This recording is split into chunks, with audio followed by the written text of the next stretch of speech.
Guardians of Galaxy के दोनों part जहां 7,000 करोड़ से ज्यादा कमाई करके मार्वल सिनेमैटिक यूनिवर्स को एक यूनिक एक्शन कॉमेडी का फ्लेवर देने में कामयाब रही है, वहीं सवाल ये उठता है कि 2017 के बाद आखिर 5 साल क्यों लगे गार्डियंस ऑफ गैलेक्सी वॉल्यूम 3 को बनाने में। बात तो सही है। इसका एक सरप्राइजिंग कारण मी टू मूवमेंट क्या बोला तूने? वो दरअसल ये कि हमारे डायरेक्टर जेम्स गन भाई साहब को मी टू मूवमेंट के दौरान कुछ कंट्रोवर्शियल ट्वीट करने पे, जो कि इन्होंने गार्डियंस ऑफ गैलेक्सी बनाने से पहले की थी, और इसके रिजल्ट में उन्हें बाहर निकाल दिया गया गार्डियंस ऑफ गैलेक्सी सीरीज को डायरेक्ट करने से 2018 में।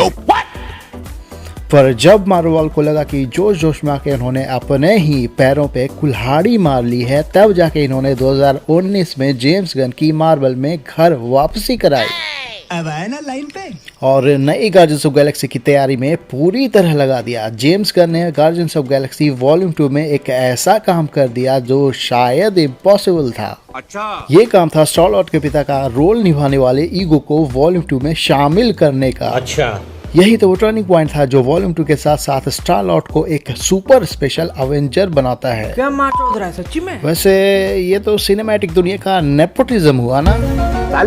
एक इंटरेस्टिंग सिचुएशन पैदा हो गए। ईगो के कैरेक्टर के राइट्स मार्वल के पास थे ही नहीं, और ये राइट्स थे फॉक्स स्टूडियो के पास, पर इनके बिना तो वॉल्यूम 2 अधूरी थी। और वहीं एंट्री मारते हैं अपने जेम्स गन भैया, और फॉक्स स्टूडियो वालों से अपनी पुरानी जान पहचान का वास्ता देके मना लेते हैं। लेकिन फॉक्स स्टूडियो वाले भी कच्चे खिलाड़ी नहीं थे। वो बदले में ये सौदा करते हैं, उन्हें अच्छी क्रिएटिव फ्रीडम मिलेगी अपनी फिल्मों में मार्वल के कैरेक्टर नेगासोनिक टीनेज वारहेड जो डेडपूल मूवी में था उसकी पावर को यूज करने का। सही खेल गया बेंच। भाई guardians of Galaxy volume 3 Marvel के फेज 5 का पार्ट है। ना कोई कंफ्यूजन और ना कोई समझौता, इस बार बस आर्या पार। गमोरा के लॉस से उबर के एक मजबूत योद्धा की तरह गार्डियंस के गैलेक्सी इस बार या तो मरेंगे या मिट जाएंगे। यही थीम यूज करके बनी है वॉल्यूम 3 गार्डियंस ऑफ गैलेक्सी। हालांकि एंड गेम में आयरन मैन द्वारा स्नैप करते ही गमोरा वापस आ जाती है, पर सालों के गैप उसे भुला देता है वो पल जो स्टार लॉर्ड के साथ इश्क में डूब चुकी थी। और ये गमोरा वो गमोरा नहीं है जो स्टार लॉर्ड को अच्छे से जानती थी। ऑल्दो ट्रेलर हमें ये कहता है मार्वल का कूल कॉमिक अंदाज अभी भी फेज 5 में जिंदा है, और शायद ये कभी मिटने वाला नहीं है, भले ही कितने भी सीरियस हो जाए सारे कैरेक्टर्स।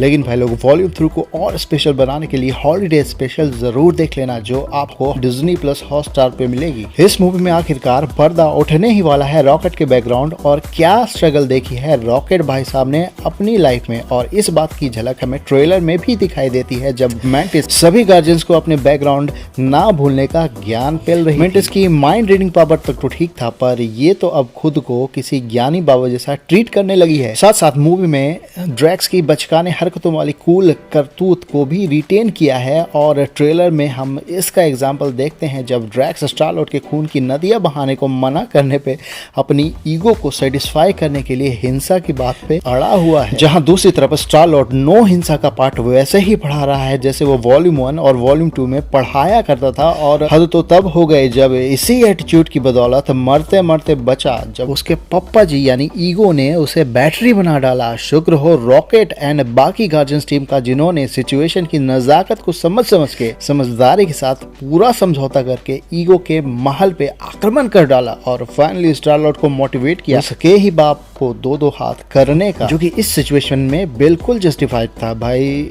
कौन बाप अपने ही बच्चे को बैटरी बना देता है। ट्रेलर ने सॉलिड उम्मीद बांधी है अपने रॉकेट भाई साहब के छोटे से कंधे पे, जहां मूवी की थीम है हम बस भागते रहे हैं, अब भागेंगे नहीं भगाएंगे। ये एग्रेशन हमें सिग्निफाई करता है कि मूवी के क्रिएटर्स ने बड़ा ही तगड़ा विलन बनाया है, बट इस ट्रेलर में ये बिल्कुल रिवील नहीं किया है कैसी है पावर्स उस नए नवेले विलन की। बस ये जरूर बताया है कि पसीने छुड़ा के रखने वाला है नया विलन पूरी गार्डियंस ऑफ गैलेक्सी की टीम का।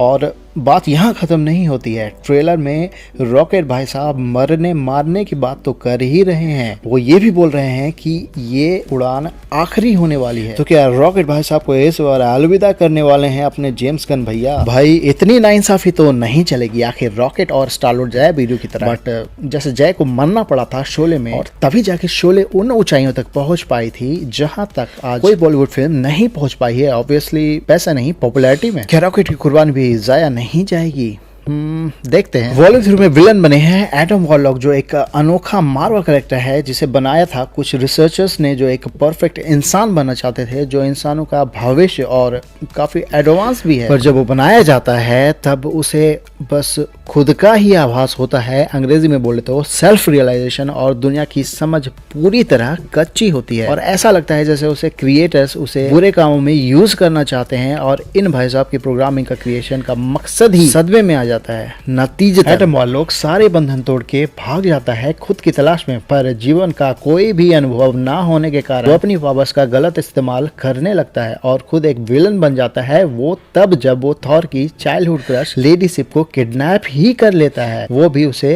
अट्रैक्ट होके। भाई ये तो अपने मन्ना भैया निकले। लेकिन जब ये बात अपने थॉर भाई साहब को पता चलती है तो एडम वॉरलॉक को मार मार के उसका थोपड़ा और पूरी की पूरी बॉडी की बैंड ही बजा देते हैं। एडम वॉरलॉक भी कोई कच्चा खिलाड़ी तो नहीं था, ये फिर से अपनी पावर पा लेता है और पहले जैसा हो जाता है। गार्डियंस ऑफ गैलेक्सी में हमें शायद थॉर भी हमें दिख जाए तो कोई सरप्राइज नहीं होगा। वैसे भी अब मार्वल सिनेमैटिक यूनिवर्स की हर अलग मूवी में ये दूसरा सुपर हीरो का होना कॉमन हो गया है। जैसे हमें थॉर लव एंड थंडर में गार्डियंस की पूरी टीम को मूवी के शुरुआत में दिखाया जाता है। ये कहना गलत नहीं होगा, ये कैमियो थोड़ा अटपटा सा लगता है, पर जब ज़रूरत का टाइम आता है वो कैरेक्टर्स गायब हो जाते हैं। वैसे जब से डीसी वालों ने जेम्स गन भाई साहब को गोद लिया है, मूवी लवर्स का सम्मान डीसी के प्रति और बढ़ गया है। खैर मार्वल सिनेमैटिक यूनिवर्स में शायद ये जेम्स गन की आखिरी मूवी हो सकती है और यही बड़ा जेम्स गन भाई साहब ने इस मूवी में इमोशन का तड़का बड़े ही लॉजिकल अंदाज में लगा के अपनी सबसे मेमोरेबल मूवी बनाने की पूरी कोशिश की है।